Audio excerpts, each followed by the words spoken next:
Thank you for coming to our live stream. Today we're talking about the war on drugs and how that affects food insecurity and other downstream effects from the war on drugs. Because in December and around the holidays, lots and lots of folks are giving to food pantries.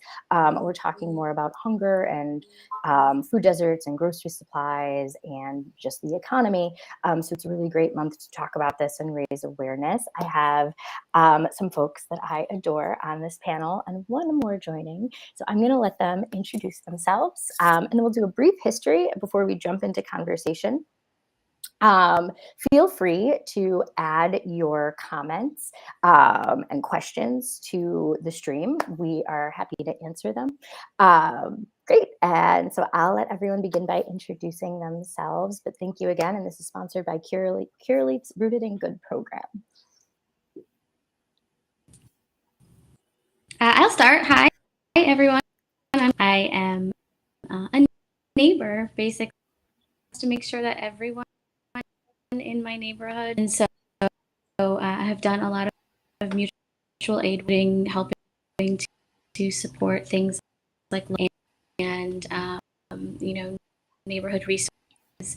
We all deserve to live in places where we've got deeply connected. Thank you.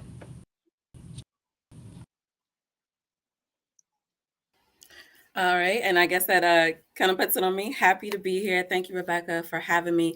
I am Simona Wright James, and I serve as the engagement director for Marijuana Matters. And some of you may already be familiar with us, but we are a social enterprise that just believes very deeply that when it comes to the cannabis ecosystem, that equity should be at the center of that. And so a topic like this is super exciting, so exciting that again I was probably like an hour before just ready for the conversation because it's such a good marriage of topics, because we don't often enough put these kind of social issues along the same wavelength. So definitely excited to be here. My background is actually healthcare and mental health before joining cannabis, so I'm excited. So perfect. So I'm going to go through just a little bit of history, just for context, because I feel like, we kind of have the basics of, a lot of people kind of know, like, oh, there was prohibition, but like, why? The point I always make when we're teaching patients is there was no scientific reason at all for prohibition. It was all based on, classism, racism, and essentially capitalism. So I'm going to share my screen. Okay.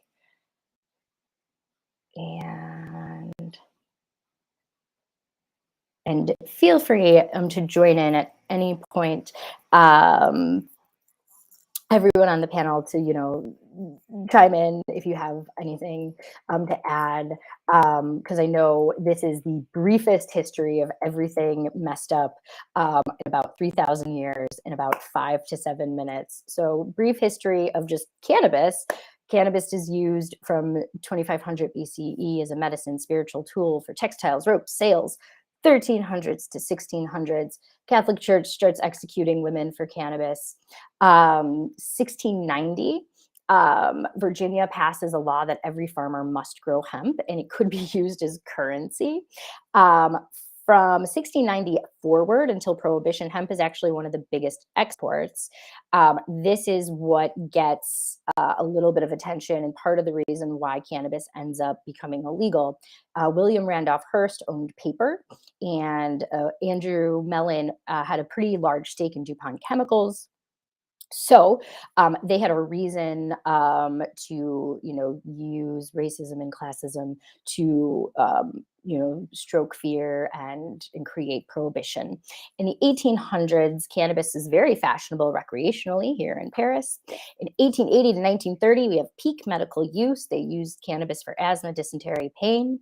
1940s, this slide is the positive things we see in cannabis. Then we'll go to the not so positive.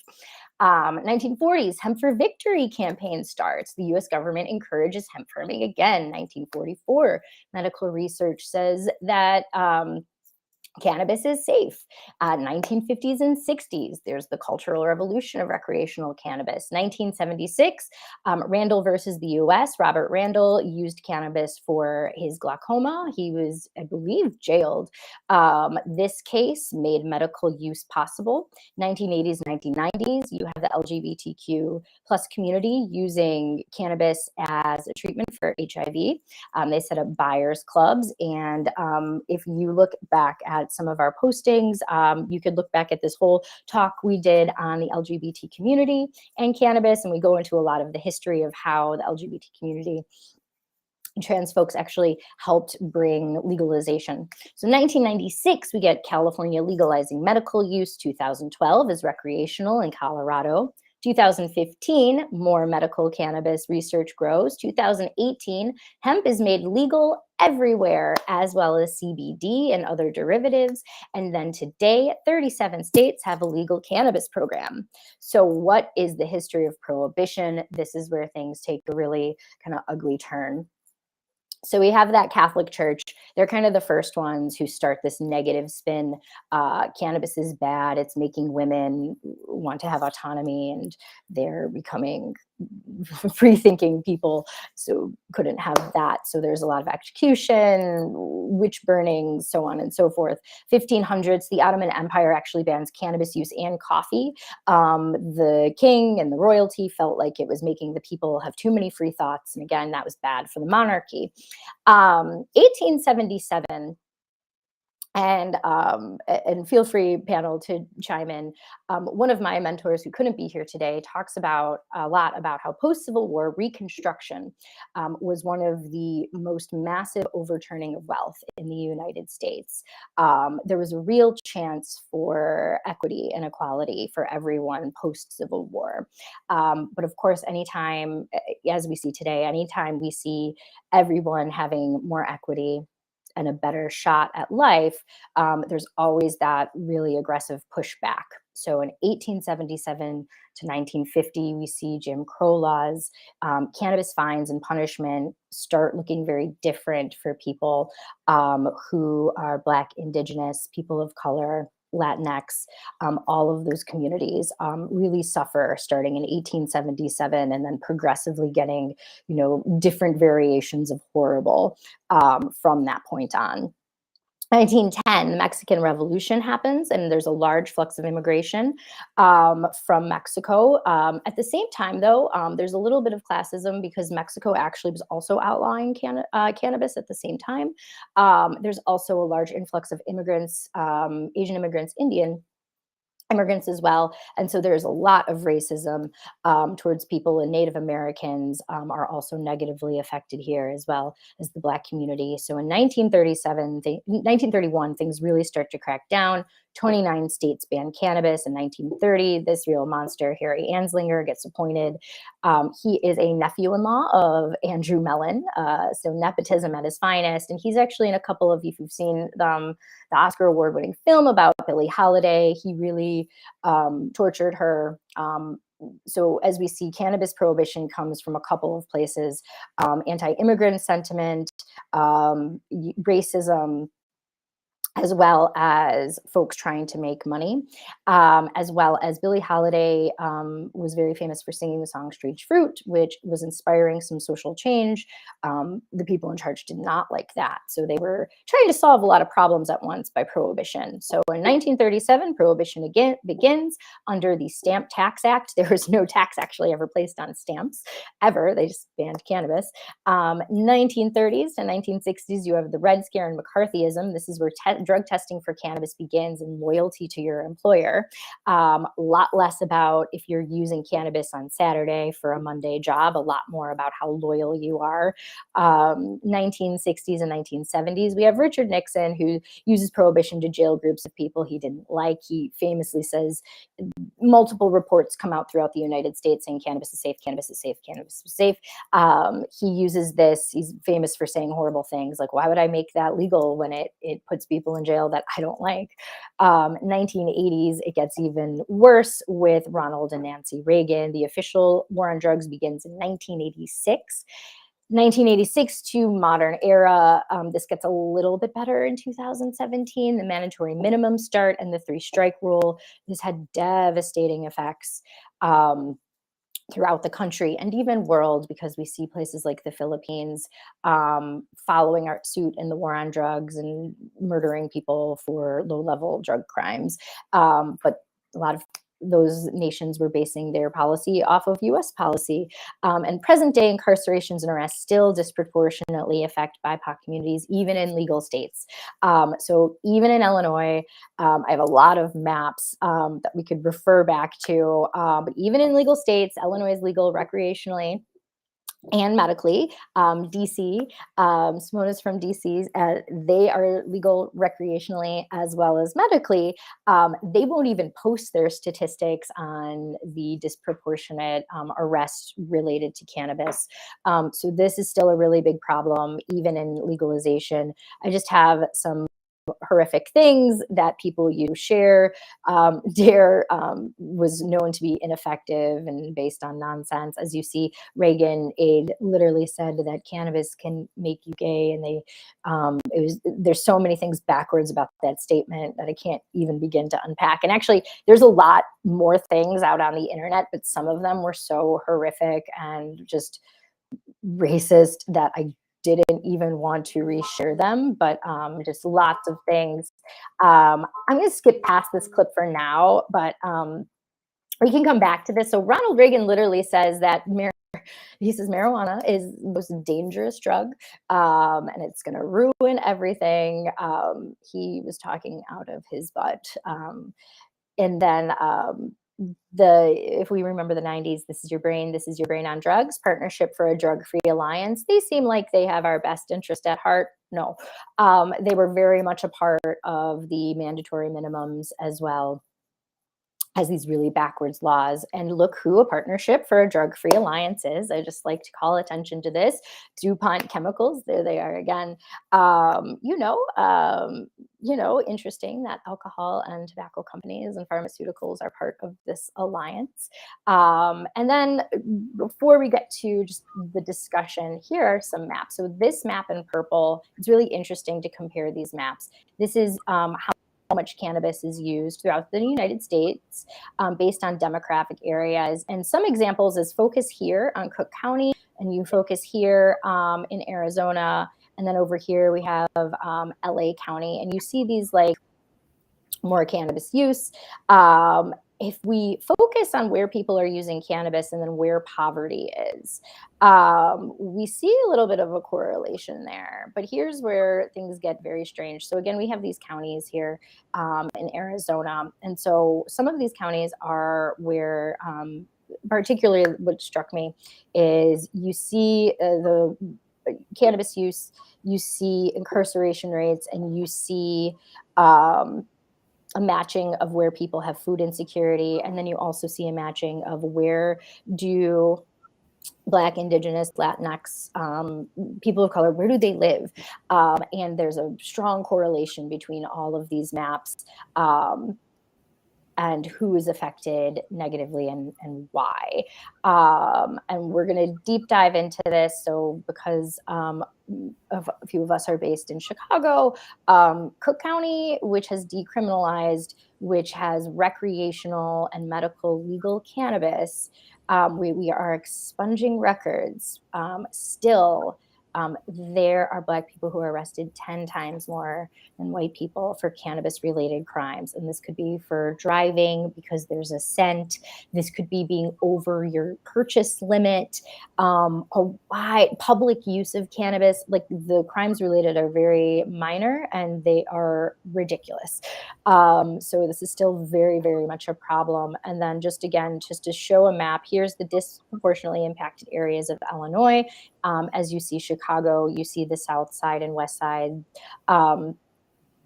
don't have dispensaries, are not really part of, we're still working on equity licenses in Illinois, but there's really no dispensaries in certain parts of Chicago, which disproportionately matches. I actually use the homicide rate because we cannot talk about, everything is related, right? So you see areas where people are being incarcerated. Cook County Jail is one of the largest jails in the country. There are lots of people there on nonviolent drug crimes, and of course, how do people make money, and how is that related to the homicide rate? It all connects, but you see the same neighborhoods being disproportionately affected, where we have poverty, we have crime. The federal poverty level, again, we see the South and West sides being affected. That's not supposed to come yet. But I wanted to briefly like clip through those maps to show that just how it's all interconnected and bad and backwards. So I want to talk about the problems and then what to do next and how to fix them. So I want to correct one thing you said. Yeah. And I want to clarify that where we have crime, but there's crime everywhere. And so what maps is a disproportionate amount of activities that happen everywhere. You see with why that rate of incarceration happens. It's not that pot or and do now considered not legal. So there's more policing in those you're talking about. Yes. I completely agree. Yeah. And so thank you, Cassandra. Yeah. And I am somebody, and I think we all can agree that crime absolutely happens everywhere. And yeah, there's just the laws and where there's over policing in the school to prison. I kind of, in some of our notes in the emails, I talked about the school to prison pipeline. There's this very disproportional, where crime is being reported, where there's overfunding of policing and more of an abuse of power. Yeah, there's a great TikTok by a creator that talks about how there's a lot of focusing again on Illinois. There's a lot of people crab-appling about, oh, Chicago's so violent, and the creators like, hey, Rockford, DeKalb County, these places, DeKalb County. There's other Sangamon County, places outside of Chicago. I'm trying to the Quad Cities. Oh, I can take off my shared screen. Yeah.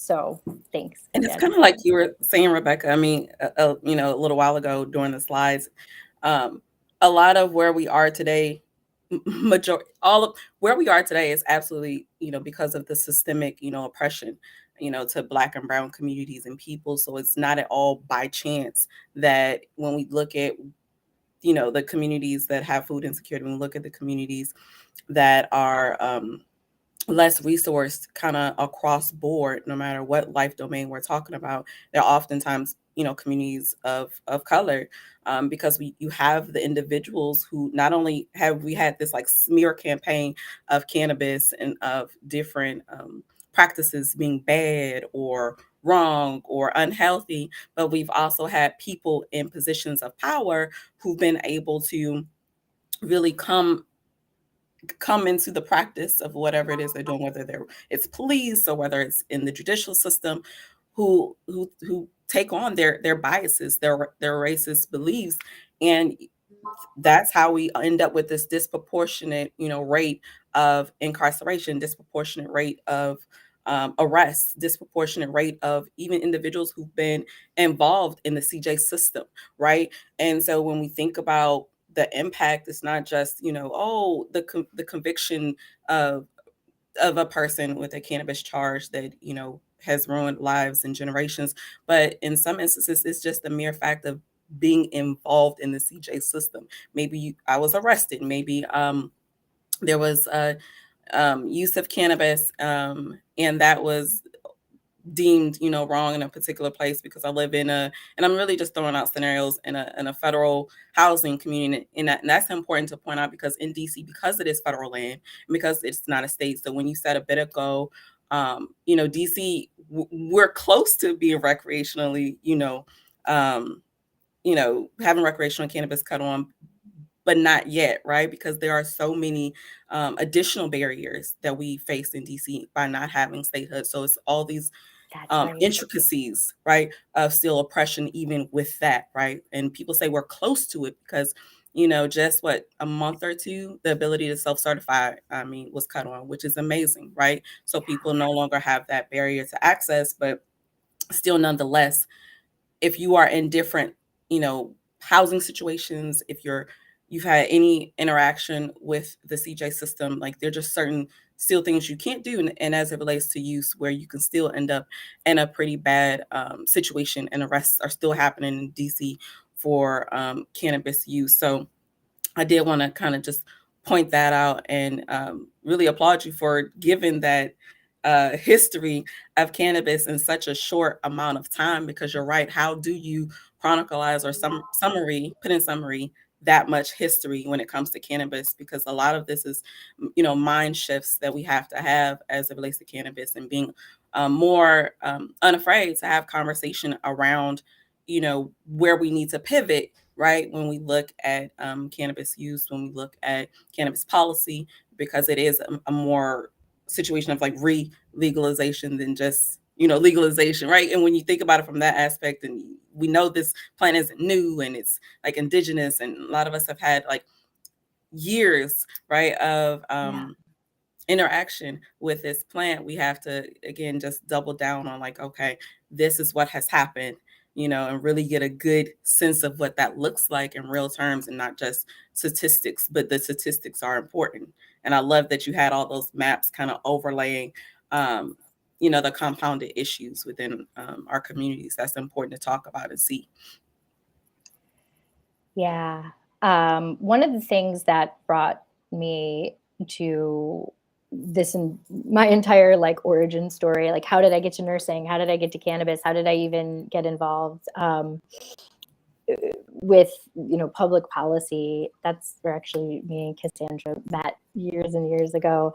It was a clinical rotation at Cook County Jail, and that was the most radicalizing, eye-opening experience I've ever had in my entire life.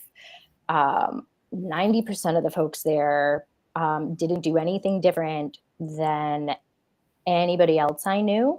The only difference was over policing in their neighborhood.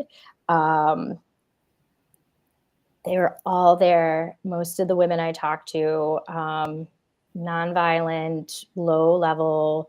I had cannabis on me, and that was just, like I still. So that entire 6-week clinical changed the course of my life forever. And it's really, it's, yeah. And, we don't want to talk about it. We don't want to think about it, but mass incarceration, like it's heavy when you see it on a consistent basis. You're absolutely right. And I could just relate to that from the little time that I worked in a minimum security prison in North Carolina. And it's a lot to see when you realize, okay, it's real. Again, it's not just stats, and it's not just graphs depicting the problem, but these are real folks with real families and communities that have been broken. So yeah, it's definitely heavy and important. You look, we call $1 million blocks. So these are blocks. Millions of dollars has been invested in policing, millions of dollars in criminalization of those $1 million blocks. All the systemic issues, food insecurity, those blocks and those blocks are the neighborhoods where the food would, and how the Whole Foods our city spent how much in our tax dollars to Englewood. The reason it was because first it was a place where and over policing was a predominantly most of the people who were incarcerated were arrested for drug charges, and in Cook County Jail for a long time. So we talk about the policies that are impacting what we see now as the attempt to turn around from the war on drugs, just bring the grocery stores in, but things that abolishes cash bail. That's people sit in jail, losing their jobs, their family, on a charge that, and more often than not, is some charge, and for people typically because they don't have the money to bond them, absurd, and part of the problem that in our last election cycle that was the purge, and what is happening to Illinois, and what's going to eat and stay with their families and their resources towards fighting that they've been impacted by. Mm-hmm. Yep. And I think both of you can talk about this. Something that I learned I was on a school board for 2 years, and something that I feel like, and I think, Cassandra, you could definitely answer this, and Simona, you can too. I kind of saw, even there is a direct, school to prison pipeline with SROs related to, again, like low-level cannabis use. Kids who are vaping in school get sent to court when there are many dispensaries and vape shops everywhere. And yeah, could you talk more about that? Because like that's just another, and what happens when folks get into that system, even if you are in jail, even when you're not charged with a crime yet. Yeah, it follows you, right? I'm sorry, Cassandra, I didn't even cut you off. Say we know that schools that are much more likely to have some imprisoned, and it can be for many other things, but we also know that there are a lot of seeing what's happening with school shooting, putting policing into mechanism of protection, but high school. I grew up on the poor parts of the North Shore, and poor parts, I really just mean it's the black and brown. And so when we would go to the rich, wealthy parts, they used way more drugs than anybody encountered in high school was using. Mm-hmm. They had minds about it, like they're driving Beamers to school. They had all kinds of drugs. And what we saw is that, like the policing in our school being arrested, the policing in their school being, put in rehab programs, how to help little Jimmy or Johnny. That idea that that road does increase the likelihood of creation, but it does, just like everything in black and brown communities, little to do with what the charge is. The same thing. All high schoolers are using drugs. I'm Memorial. I remember going to a friend's high school friends, and all they talk to year old men getting back together again around their drug use in the 70s, and like things they did as a result were. That is teenage, modern times, and probably all the way back to like that.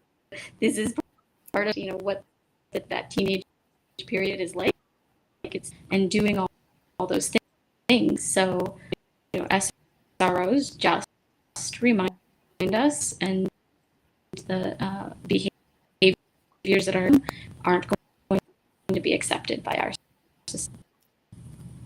And I think if I'm hearing you right too, Cassandra, like and this is like I'm trying to not working directly in the CJ world anymore, there are certain, buzzwords, and I feel like it always changes. But when um, we often would talk about just like the mischaracterization, right, of Black and brown people.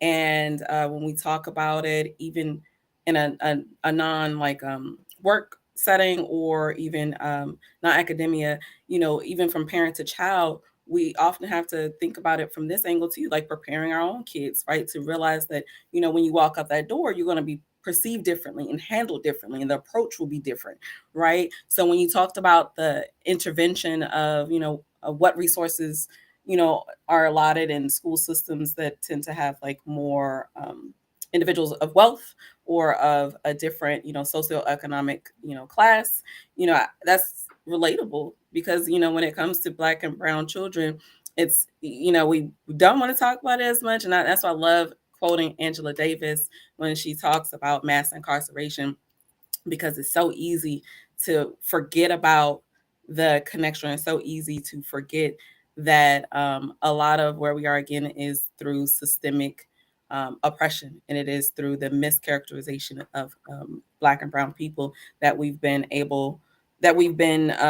just targeted, right? Just targeted from so many different angles. So again, your story share, Rebecca, about the vaping and school systems, and just how, that one small thing, can mount up to something much bigger and create so many barriers in that child's life, because that's overkill, right? That's applying, you know it's applying a much heavier hand, right, in terms of the consequence than it really than what should, right? Because we all know kids explore. I mean, I'm just being kids explore, and again, to your point, Cassandra, like I think back, my parents telling me, their experiences when they were kids.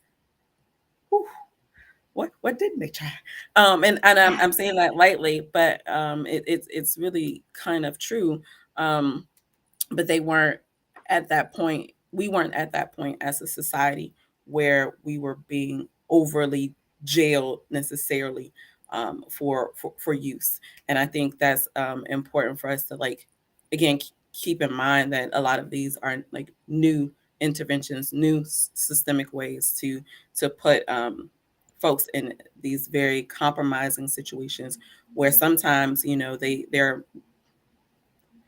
they're just being people, and they're just, exploring, or they're just, you know or maybe it's a need, right, for plant use, right? And we don't want to talk about that enough, right? So it's so many complexities, and there are so many, I think, nuances to kind of where we are, and that correlation between cannabis use and different social determinants of health, or really between over criminalization or cannabis prohibition, and its impact on our communities and our people, that we could talk about this for days.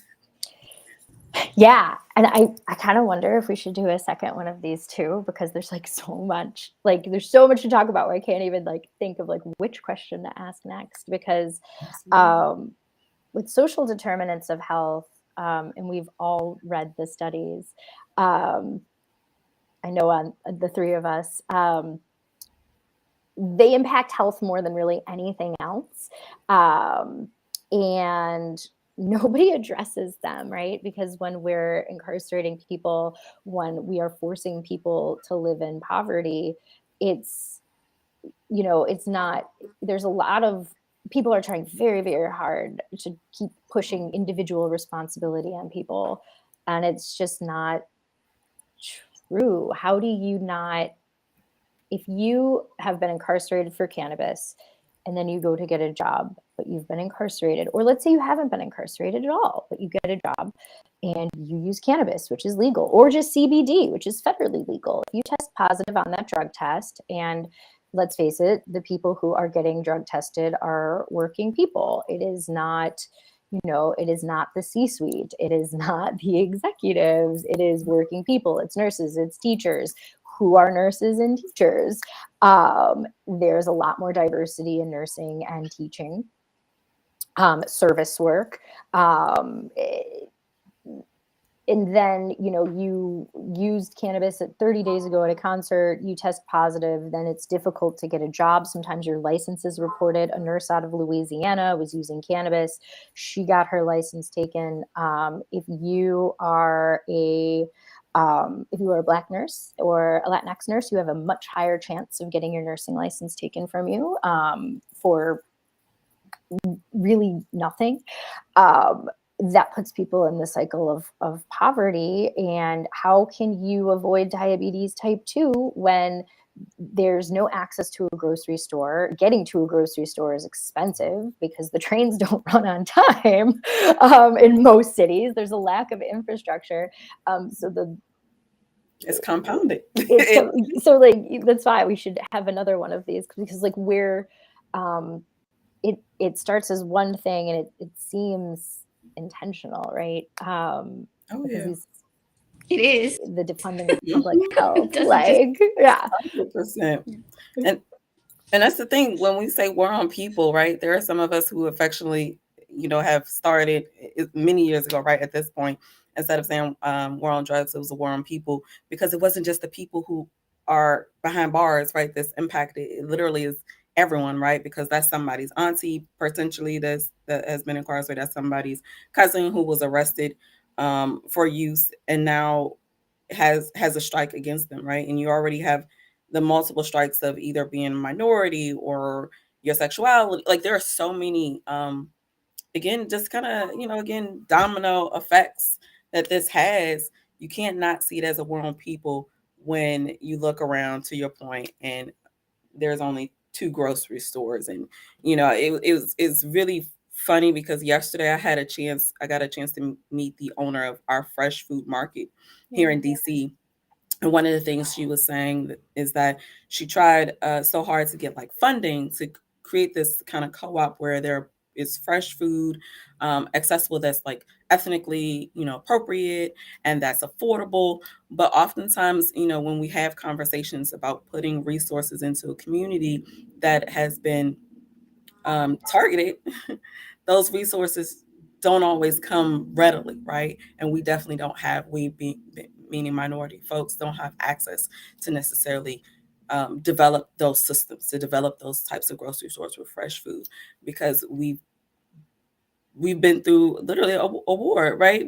The community doesn't have the ability to sometimes rebuild back better until there's interest back into the community, right? Either from developers or from folks in the city plan. Like, there has to be this interest, and the G word that we all sometimes cringe and still talking about, but gentrification. Like, it's all related. And when we think about it from that angle of like communities being built back better, right? During gentrification, we have to acknowledge like everybody has a collective role. And I think that's kind of what one of the things I heard you say a little bit ago, Rebecca, just in terms of like, it's not an individual charge that we're while we're having this conversation, while we work in the industry. It is because we understand and know that we have to collectively mount up, so to speak. We have to collectively be in conversation and in action to build back better, right? From the war on people. And you said something that I want to have Cassandra comment on before she leaves, because you said something really interesting about gentrification. And I'm just 2 unfun facts about Chicago. So in the South Loop, there is a fantastic school. And there's this, Cassandra can explain this much better than I can.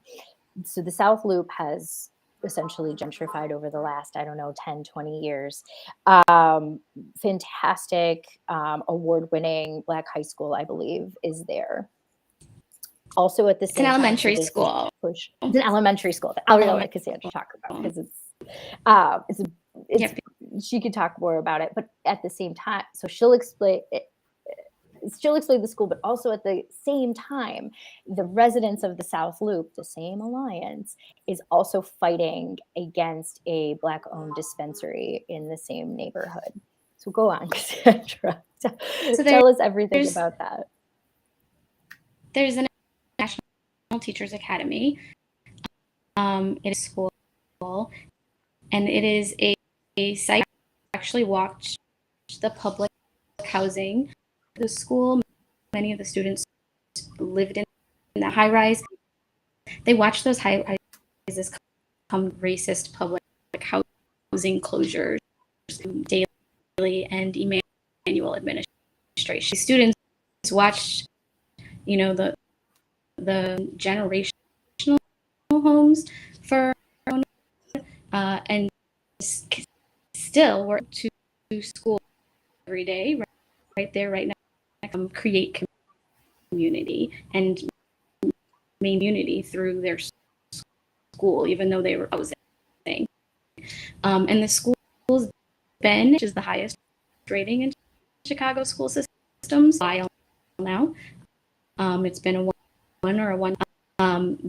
That school is an incredible few predominantly plus schools in Chicago, because level 1, that 1 plus, those ratings are more correlated to whiteness than they are to anything else.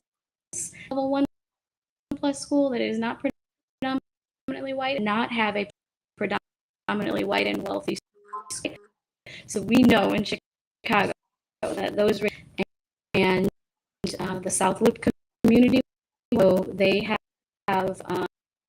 done to make sure that policy in a high school, including housing, land, build a South Loop High School, National Teachers Academy, and they turned into a high school for them, while simultaneously not acknowledging the Loop was a Black community, 10 years ago. So everything they can to have to go to school with Black kids. They don't in the area to be their high schools, trying to keep a marijuana dispensary, a Black-owned marijuana dispensary. Yeah. So I just read that this morning where they were pushing back hard, and I was like, man, like just like you said, Cassandra, like nothing seems, it's like very obvious what is happening. It's gross. I don't have another word for it. What I like also that we talked about ending cash bail in Illinois, and that was like a big. And I don't know if DC is. I know DC, because of that intersection of like not quite a state, like Yeah. We still literally are fighting like kind of on an individual basis, because there are groups like the DMV or Black Mama Bailout. yeah, I think, if I'm not mistaken, it's a national group, and we have definitely chapters here in DC led by some amazing Black female abolitionists who are definitely boots on the ground, consistently engaging folks to be in protest and be in you know, advocacy to really make sure that moms in particular are able to be bailed out. Because, like, to your example a little bit ago, I remember participating in one of those demonstrations outside of the jail system, and a mom had been arrested and had been in jail for about a week over like stealing, I think it was like 2 candy bars or something, and she just didn't have enough cash to get out. But we made sure that she was released just before Mother's Day this year. So those types of things absolutely are still happening. And I know, again, there are people who make it their mission to consistently do the groundwork to fight for folks, so they aren't just left in a cage for no good reason. yeah. Cassandra had to drop off because she had to get back to work, and I'm so grateful that she was Oh, able to make it. And I apologize for the technical difficulties. I literally think that there's like a sunstorm sometimes that makes like the connection like wild and the sound. I have no idea. It's something in the satellite. So I would love, we could keep going for a couple of minutes. I don't have anywhere to be until 1. But we can keep going for a couple of minutes because I know we got a little bit of a late start. Yeah, I love, what else? And I have Bonnie, if she was supposed to come on, but if Bonnie, if you're still there, feel free to post a link. So obviously mutual aid is a good way to give back to the community. There's, fridges and communities, essentially, people just give cash to their neighbors. Like, here's food, here's cash, no strings attached. There's no grants, there's no writing anything. That's one way. I'll have Bonnie, if she's still there in the comments, to write how folks can donate to the food pantry, but also even beyond that, before we even get to people needing food and assistance for basic needs, how else, what else can we do to kind of stop this, particularly the disproportionate, especially in legal markets? That's what really still bothers me, is just the disproportional arrest rate for nonsense. Like yeah. What can we do? How can we donate to your organization? What can we do to make things better?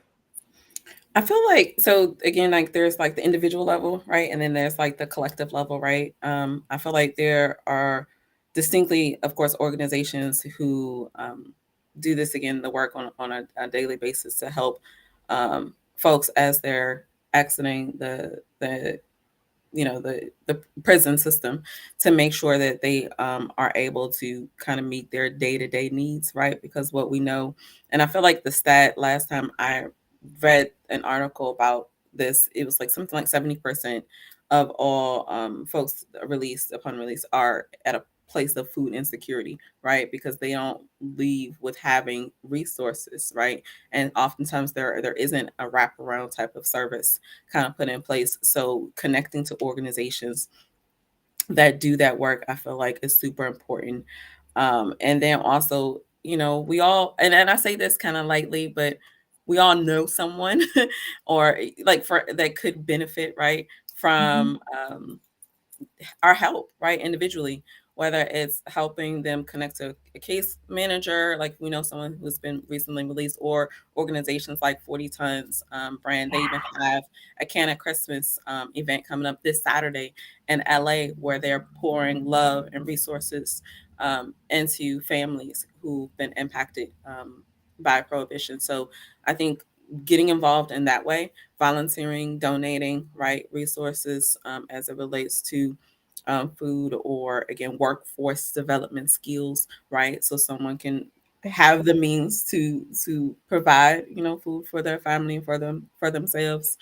And I also feel like a big part of it is to our knowledge base. I think we all need to do, and including myself, I try to educate myself on a pretty consistent basis, okay, on like what are the impacts, of prohibition, and how can we make sure to keep these conversations going. So in some ways, especially when I'm around new people, I love wearing my Marijuana Matters shirt, Yes. because it's something simple, but it really does get the conversation going in terms of really driving home, impact, even the intentionality of the organization being called Marijuana Matters, right? So it's a statement, but it's also like it is the organization name, and that was very much done intentionally.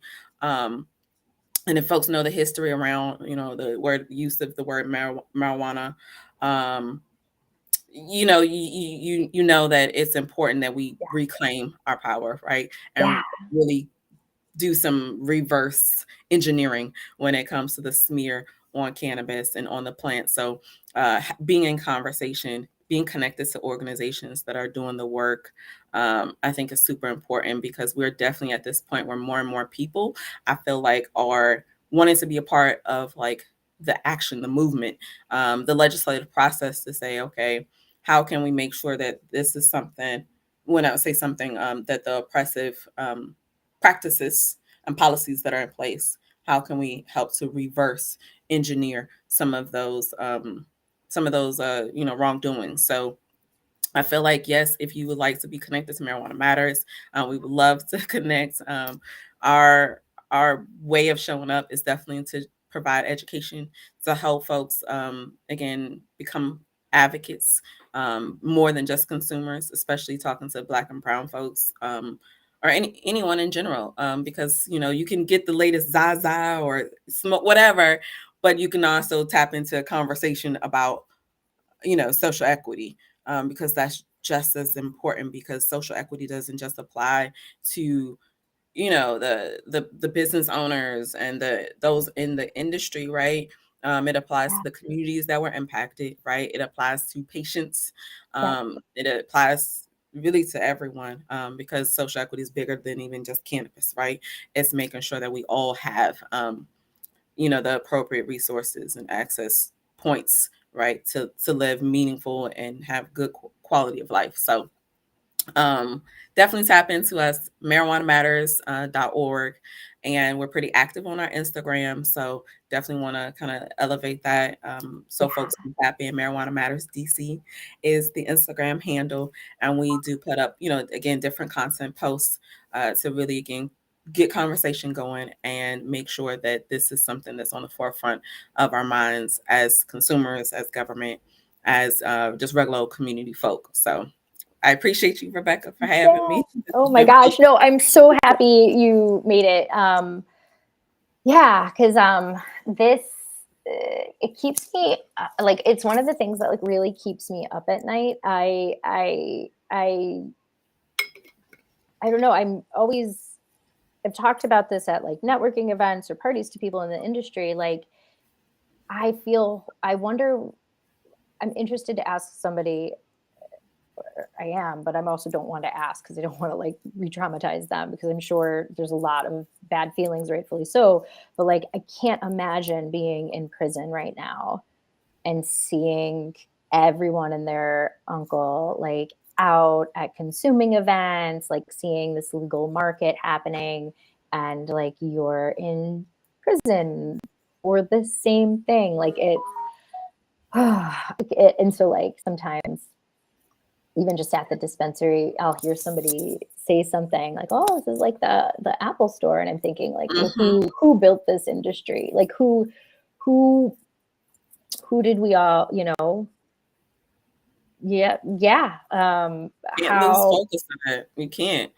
Even if yeah, it's, to your point about re-traumatizing, I feel you. You don't want to do that, but I yeah, know for where we are right now, we need more folks who are willing to use their voice in such a strategic way to tell their story, to be the driver of their own narrative, so we can get it, and yeah, get it a bit faster. Because again, there are so many folks that we know engage, right, in cannabis use. So it's important that we also try to make sure that we're pulling them into the conversation and making sure that we are all working and striving toward that community that is rebuilt better, right? Rebuilt back better.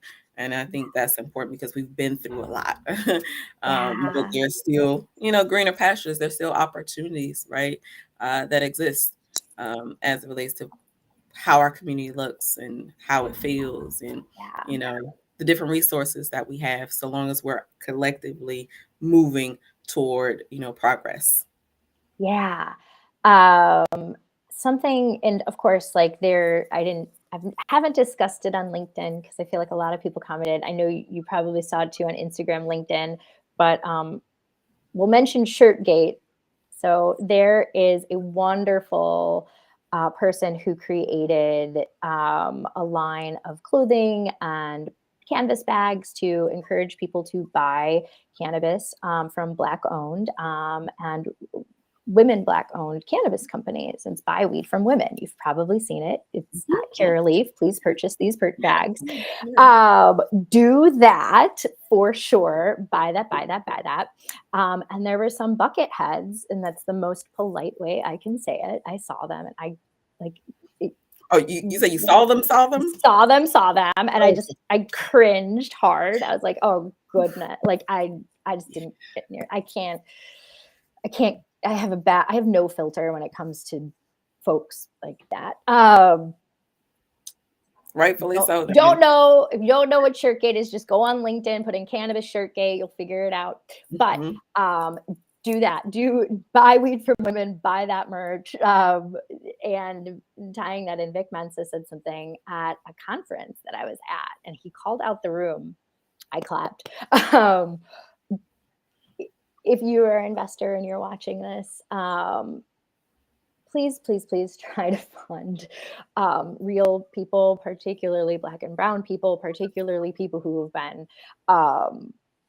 hurt by the war on drugs. Please fund them in a real way. There is DC I love, and Chicago, there are some really cool historic Black and Brown neighborhoods that absolutely could flourish with just a teensy bit of investment. It doesn't even take that. Like it, I mean, like just money. There's so many cool and historic things that could be done, and reinvestment to the community. And Vic Mensa said it, like, don't just say that you're for equity, like do it, like put your money there, like put folks in your leadership, build businesses. And so I think that's important. So purchase from those folks, like you said, there's plenty of places to buy cannabis, but yeah. But let's do it in a way where we can be a bit more socially conscious, right? And this is something we talk about in our social equity toolkit all the time, is that there are so many ways we can again just use our dollar in a way that will benefit more than just ourselves. And I think if we have more, again, that collective mindset, we would see that even if there is a new company, and unfortunately I didn't get to get the whole gist of what Cassandra was sharing, just because of the tech issues around the school in Chicago or the area. But if I understood even just a little bit of it, or heard it properly, I would again say, another resource is when you look at our social equity toolkit, you'll kind of see some really good examples of just ways sometimes we can advocate and really have conversation around, tools, resources, different interventions we can ask for in our community. And as it relates again to the topic around food insecurity, you bet your bottom dollar, like in terms of like different types of businesses, cannabis businesses coming into the community, sometimes we need to negotiate and say, okay, well, you coming in, does that look like help, starting a co-op? Does it look like help getting that park or garden that our community desperately, kind of needs? Because there are certain communities, and thinking of my own, where I grew up, where there just aren't enough green spaces, aren't enough gardens, aren't enough opportunities to plant fresh food in our community. But we can again try to get some of those things and resources, and definitely holding the cannabis community and businesses accountable to make that happen. Government is important. So yeah. Oh my gosh. No, thank you for sharing. And the connection is strong, because once it's really hard to recover from any sort of even misdemeanor, right? Even that on your record can really mess up licensing. As a CNA, that all, it's not hard to be food insecure. This is a dreary fact, but most of us are one paycheck away from complete poverty. It could happen to any of us at any time. So anything we can do to make people's lives a little bit easier, especially those who are disproportionately affected by these systemic war on people, because I think that's exactly what it is. Then we need to do that. We need to do it. We just need to do it. And it's long overdue. And there's a lot of good content out there on TikTok that I'm surprised, and Instagram that I'm surprised makes it out. But it talks about how policies that are based in racism, let's say that you're just not an ethical or good person, and you just have you love hate, like you are a tribal person. Like, um, being racist ruins things for everyone. Like, there was a creator that talked about public parks and public pools. Why did we take these things away? Like in the 1930s, 1940s, 1950s, 1960s, 1970s, we had public pools, we had public parks, we had more green spaces, right? Cities were invested in, even though there were lots of working people, and like what happened in the 70s and 80s. And essentially, like the loud racist people ruined it for everyone. They were like, we don't want to go to the same places with diverse people. And so you see the shutting down of public pools, of public parks, of public green spaces, of grocery stores. So The racism, divestment was strategic. yep, it was strategic, yeah, and it hurt everyone. Like, um, we should have public spaces. We should have green spaces. Like, I just, it boggles my mind. So, um, Absolutely. yeah, anyone with like a sense of ethics and any sort of feels about not, and being very careful with my words because I want to be sure I'm drawing people in and not propelling them away. Um, No, you're right though. yeah, Checking our bias is important. Checking our bias. yeah, And again, everybody, I don't think you wake up and become necessarily, unless it's in you, right, unless it's in you, meaning you grew up in a way where you always kind of did something and always were active in some type of political or civic kind of project in your community. I don't think it necessarily comes inherently, right? I think we need to sometimes take a step back and really again check our privilege. What can we do? Check our bias. How are we thinking, right? About again, the societal structures that have been at play, and divesting in our community. Cannabis prohibition was a way to do that, right? To right, divest in communities of color who were very much vulnerable, right? And very much marginalized communities. So I think you are spot on to like just encourage people if they are listening to this to do some soul searching. You don't wake up, an ally. I don't think you wake up, right. necessarily free of those things. But I'm appreciative that at my age that I can genuinely say that I do see like pretty wide strides in terms of like folks really wanting to do better, really wanting to be a part of more collective efforts to make Yeah, improvement in our communities and have ownership, no matter what that looks like, right? yeah, Because ownership can be an array of options, not just in one particular segment of the cannabis ecosystem and just not in one particular domain of industry, even, right? Because, like, for instance, with me, I shared a bit ago, my background was like healthcare and mental health, and I was a CJ major. And it's like, well, how are all those things related? Every last one of those things that I've done in my career has been about serving marginalized communities, serving Black and Brown communities, and making sure that when it comes to resources, that we are, continuously fighting for that, continuously yeah, fighting for the same access, right, and the same ability to have yeah, good quality of life. And you can't really do that when it comes to all these different social determinants of health. And well, at a point, SDOS was, I got tired of hearing about yeah, it because I was like, it's everything, right? It really is everything. And, we don't want to talk about that. And when we're like, oh, we're enabling folks, a patient can't get to the clinic because there's just like 3 buses, and she'll miss an opportunity for an interview if she goes to this appointment. And well, she really don't, there's so much pressure put on the family structure in terms of what should happen. But when you are living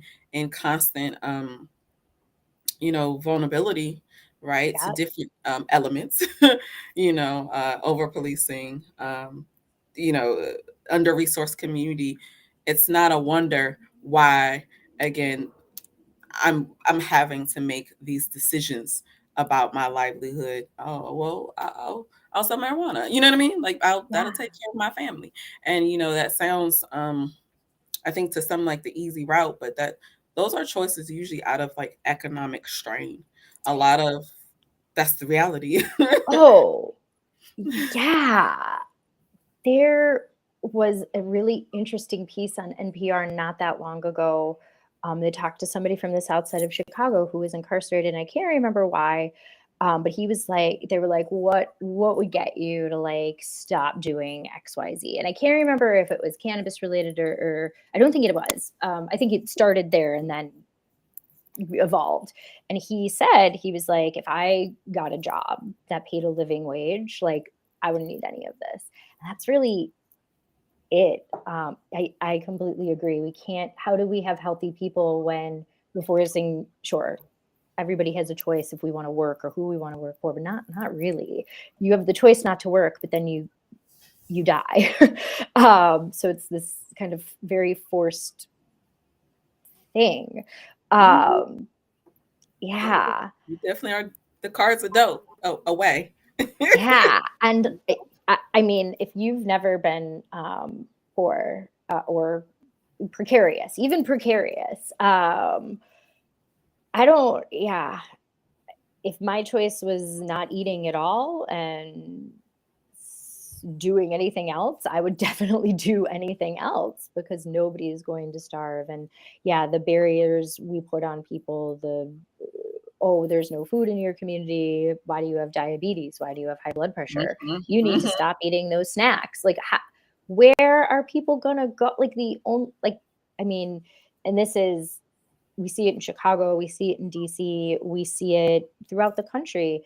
If you live in a poor community, you are more likely to have a bodega, probably not with any fresh fruit, probably not with any fresh vegetables, maybe a fast food place, maybe. And that's kind of it. And then how are you supposed to take most people living in economic precarity? There's not they have more than one job. How are you supposed to work two jobs, support your family, take care of your children, and do a 2-hour commute to the grocery store? That part. And let's add on, again, maybe cannabis is helping me with my anxiety or my pain. And I have different, obligations to the government. Maybe I'm receiving SNAP benefits. And again, how do those two things interact? Usually, especially again if you're in DC, they don't, because it's still federally illegal, and that would still raise a red flag. That would still cause issue if you are caught, right, Yep. consuming. So it's just, well, it definitely is a lot of having. I feel like it's always like a matrix effect, right, in Yeah. communities that have been targeted, because you really have to pick that red pill or blue. Often that's a consistent choice that you're having to make, and that stress level it's crazy.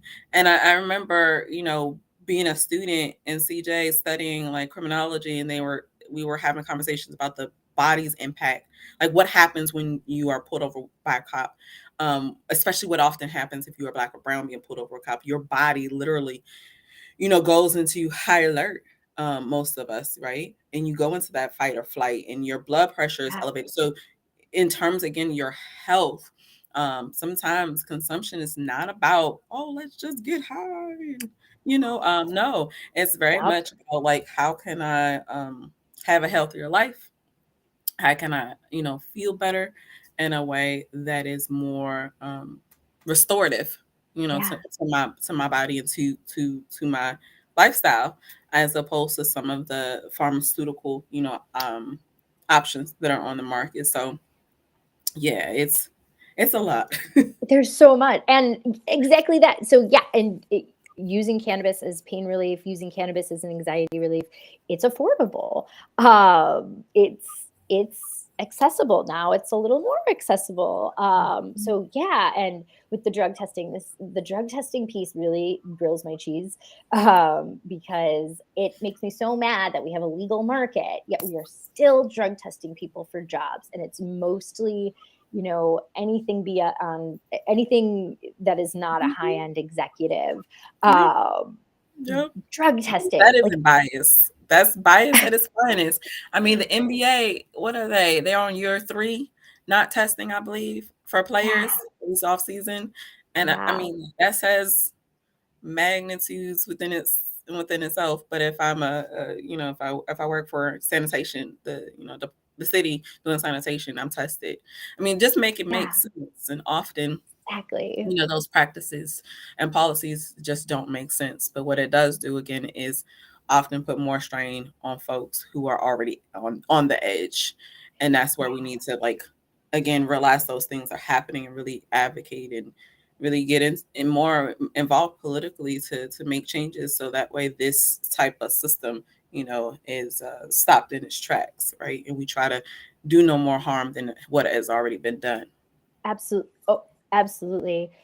I'm happy. I would love to have this conversation again if you're free Yeah, anytime just let within me the know. next couple months. Because so topics we didn't cover, and we only, honestly, if you're listening, I feel like I think you'd agree, we only kind of covered like the cliff notes of a lot of these things, which is Yes. probably I'm usually more like I'm usually like a much more fast talker, and this is a topic where it's so important.